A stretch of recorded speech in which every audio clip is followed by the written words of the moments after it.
Army से retire होने के बाद लेफ्टिनेंट कर्नल सोमनाथ परिदा उड़ीसा के भुवनेश्वर में अपनी पत्नी उषाश्री के साथ रहते थे।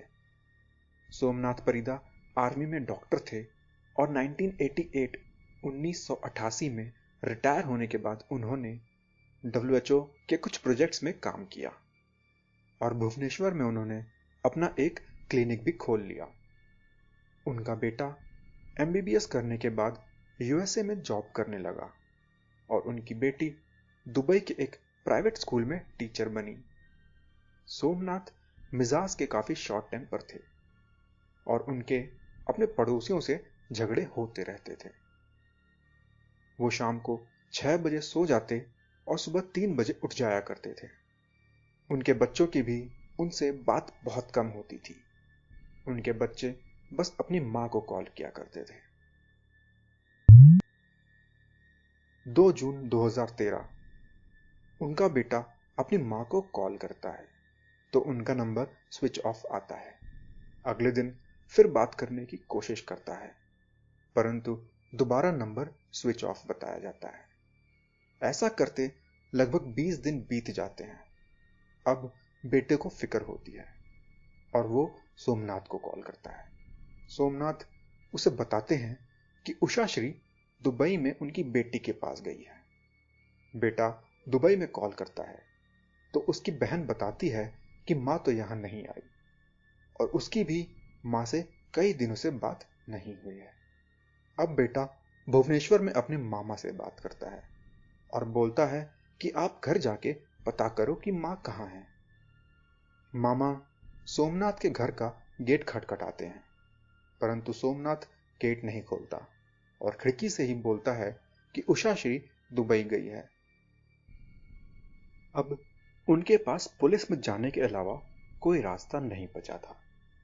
पुलिस जबरदस्ती सोमनाथ के घर में घुसती है और तलाशी लेती है। सोमनाथ के घर में 2 बड़े आर्मी वाले बक्से निकले जिसमें 22 टिफिन के डब्बे थे। हर टिफिन में 3 हिस्से और हर हिस्से में इंसानी डेड बॉडी का कुछ टुकड़ा। ये खुलते ही पूरे भुवनेश्वर में हड़कंप मच गया। सोमनाथ का क्लेम था कि उनकी वाइफ ने खुदकुशी करी है परंतु ये बात बाहर जाती तो सबको लगता कि सोमनाथ की वजह से उनकी वाइफ ने अपनी जान दे दी, इसलिए उसने पुलिस को नहीं बताया।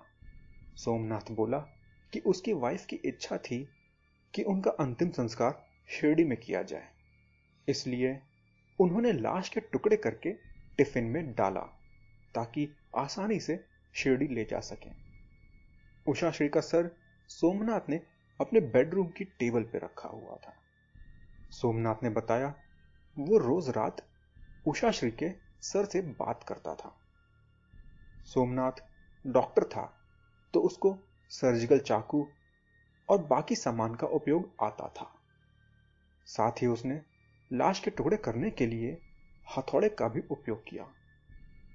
लाश को सड़ने से बचाने और बदबू को दूर रखने के लिए उसने लैब में यूज किए जाने वाले केमिकल्स का उपयोग किया।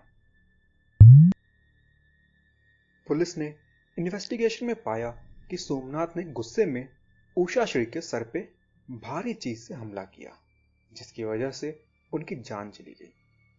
उषाश्री की मौत 2 जून को हुई थी और पुलिस 22 जून को सोमनाथ के घर आई। इस बीच सोमनाथ रोज अपने क्लिनिक भी जाता था। उसी घर में लाश के टुकड़े करता और आराम से जिंदगी बिताता। इस बीच ही सोमनाथ का जन्मदिन भी आया। उसने बकायदा अपने क्लिनिक में अपने स्टाफ के साथ केक काटा और पार्टी भी करी। इतने दिन में वो किसी को भी अपने घर में नहीं घुसने देता था। 2 जून को ही उसने अपने घर में काम करने वाले हेल्पर, धोबी, न्यूज़पेपर वाले और बाकियों को आगे काम पे आने से मना कर दिया था। कोर्ट में उस पे मुकदमा चला और उसको उम्र कैद की सजा मिली। उसकी उम्र अभी 78 वर्ष है। भुवनेश्वर के बारे में बताऊं तो इसे टेंपल सिटी ऑफ इंडिया कहा जाता है। इस शहर में सैकड़ों प्रसिद्ध मंदिर हैं।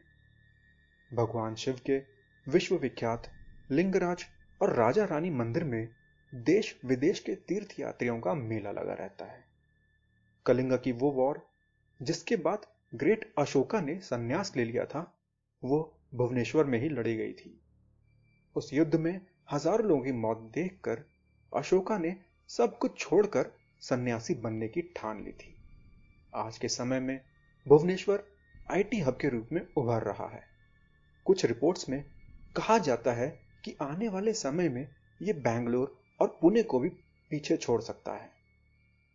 अब इस बात में कितना दम है, यह तो आने वाला समय ही बताएगा। ये कहानी अगर आपको पसंद आई तो अपने दोस्तों के साथ अवश्य शेयर करें। धन्यवाद।